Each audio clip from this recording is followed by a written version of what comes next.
On to corn today. Ground conditions are actually really good for having all that snow. Sandier soil, but even at that, it's not tracking one bit. The corn dried down quite a ways.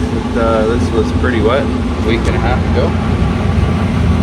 We got, I don't know, 35 acres off right now.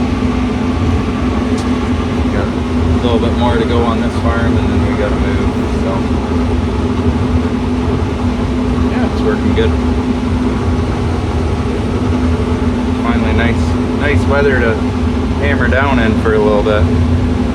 We'll run all day tomorrow, and then I guess we're gonna park everything for the weekend because it's gonna rain. Anywho.